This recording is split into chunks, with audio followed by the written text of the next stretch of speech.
Hello friends, आज हम discuss करेंगे अमीनो एसिड्स के एसिड बेस बिहेवियर के बारे में।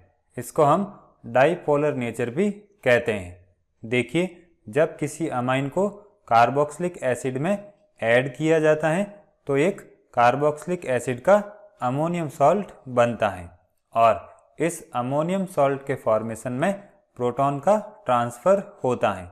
मीन्स कार्बोक्सिलिक एसिड क्या करता है, एक प्रोटॉन डोनेट करता है और उस प्रोटॉन को जो अमाइन ग्रुप है वो एक्सेप्ट करता है।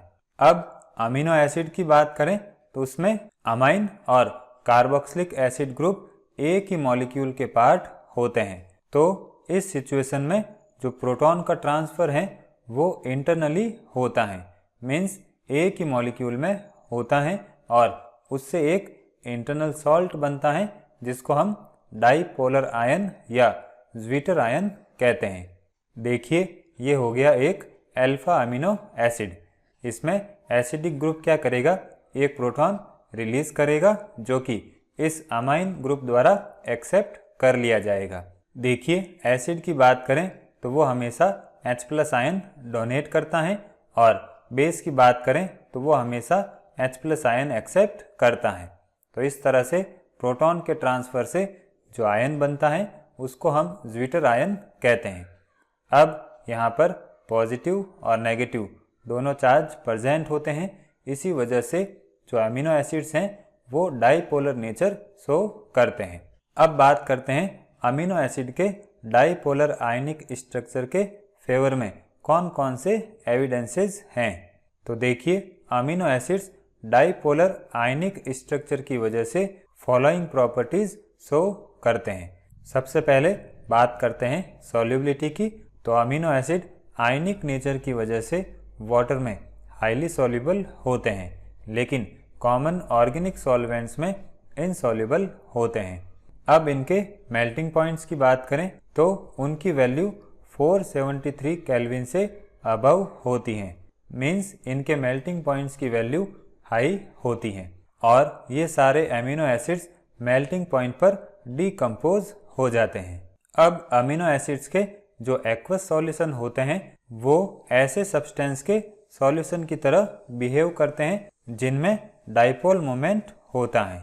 अब देखिए, अमीनो एसिड की जब स्पेक्ट्रल स्टडीज करते हैं तो वो फ्री अमीनो ग्रुप और फ्री कार्बोक्सिलिक ग्रुप की प्रेजेंस को शो नहीं करते हैं, लेकिन स्पेक्ट्रल स्टडीज इन दोनों ग्रुप की प्रेजेंस को इंडिकेट करती हैं। अब डाईपोलर नेचर की वजह से अमीनो एसिड्स एम्फोटेरिक होते हैं।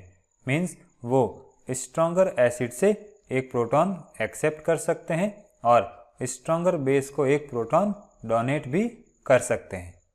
अब एक्वस सॉल्यूशन में अमीनो एसिड्स वेरियस स्पीसीज में एग्जिस्ट करते हैं और ये सारी स्पीसीज एक दूसरे के साथ इक्विलिब्रियम में होती हैं। अब इस एक्वस सॉल्यूशन में वाटर एसिड और बेस दोनों की तरह बिहेव करता है। देखिए, ये हो गया अमीनो एसिड। जब इसमें प्रोटॉन का ट्रांसफ़र होगा तो ये ज्वीटर आयन बनेगा और इस ज्वीटर आयन से यहाँ से एक प्रोटॉन रिलीज होगा तो ये स्पीसीज बनेगी और इस ज्वीटर आयन में इस ग्रुप के साथ एक प्रोटॉन जुड़ेगा तो ये स्पीसीज बनेगी। तो इस तरह से ये चारों स्पीसीज एक्वस सॉल्यूशन में एक दूसरे के साथ इक्विलिब्रियम में रहती हैं। और यहाँ पर जो प्रोटॉन का ट्रांसफ़र हो रहा है वो वाटर की वजह से हो रहा है, क्योंकि वाटर जब एसिड की तरह बिहेव करेगा तो वो H+ आयन डोनेट करेगा और जब वाटर बेस की तरह बिहेव करेगा तो वो H+ आयन को एक्सेप्ट करेगा। अब जो इक्विलिब्रियम की पोजीशन है वो सॉल्यूशन की pH पर डिपेंड करती हैं।